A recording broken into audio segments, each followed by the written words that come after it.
Cerca de 400 milhões de pessoas no mundo sofrem de perda auditiva, segundo a Organização Mundial da Saúde. No Brasil, esse número chega a 10 milhões. Para chamar atenção para esse problema, foi estabelecido para 10 de novembro o Dia Nacional de Prevenção e Combate à Surdez. E para falar melhor sobre diagnóstico, tratamento, prevenção e quais as alternativas para quem tem esse problema, eu recebo ao vivo, no quadro Saúde em Dia, o médico otorrinolaringologista Nicolai Levente. Bom dia, doutor. Bom dia. Esses dados surpreendem, né? Muita gente com problema auditivo no Brasil.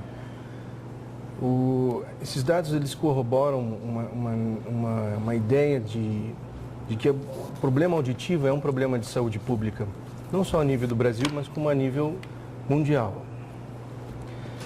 Existem estatísticas que mostram realmente que a perda auditiva ela pode estar atrelada a questões econômicas, sociais, que envolvam situações que vêm desde a situação do parto, na hora do nascimento e o acompanhamento de pequenos pacientes, fatores de riscos que podem determinar a perda auditiva nesses pequenos pacientes. Desse número divulgado pela Organização Mundial de Saúde, há já conhecimento de quantos estariam sendo vítimas do problema da surdez, problemas auditivos no nascimento, como o senhor disse, porque algumas pessoas nascem com esse problema, outros adquirem devido a condições de trabalho, outras coisas que influenciam.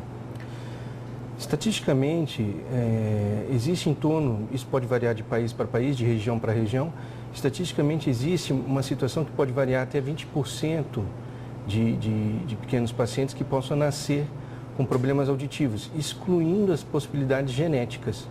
Então, a gente entende, e esse é um dos motivos desse nível de campanha, para tentar motivar o conhecimento de potenciais causas, como, por exemplo, a rubéola congênita, que é uma situação prevenível por vacina e que pode acarretar surdez. Então, existem vários sistemas de situações que a gente tenta, hoje em dia, cada vez mais detectar com ações preventivas e trazer o diagnóstico o mais precocemente possível. Existem leis já a nível federal, como, por exemplo, do teste da orelhinha, que é a triagem auditiva neonatal universal, que já, por lei, deve atingir uma obrigatoriedade em todos os hospitais, a criança já nascer e já fazer o teste para a gente ter uma noção de como é a saúde auditiva desse pequeno paciente. E as mães estão sendo informadas da importância dessas vacinas para evitar esse tipo de doença? Existe ainda, assim, grande situação de informação. Nós, otorrinos, acreditamos que a maior ferramenta é a informação.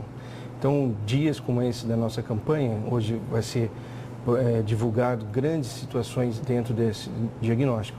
E um dos focos principais é tentar atingir a meta de informação para os pais e profissionais como pediatras que possam atuar o mais precocemente possível no reconhecimento dessa situação. No caso dos bebês, das crianças, quando é que o pai percebe que alguma coisa está errada? Porque às vezes a criança nasce até nos primeiros meses, o pai não percebe que o bebê tem esse problema auditivo. Como é que o pai vai perceber isso, doutor?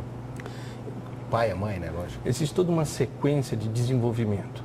Então, os pais percebem quando a criança reage a uma batida de porta, ao responder da voz dos pais, a localização, mexer a cabeça, mexer os olhos. E à medida que ele vai tendo seu desenvolvimento, começa a balbuciar, a ter primeiras palavras, a organizar conjuntos. Então, de acordo com a idade e os meses, existe toda uma situação que a gente consegue reconhecer. Mas ainda é extremamente difícil e muito subjetivo esse tipo de informação. Agora, com relação aos danos causados paulatinamente, as pessoas às vezes normais, mas de acordo com o tipo de trabalho que elas exercem, vão adquirindo algum tipo de doença que pode levar à surdez, né?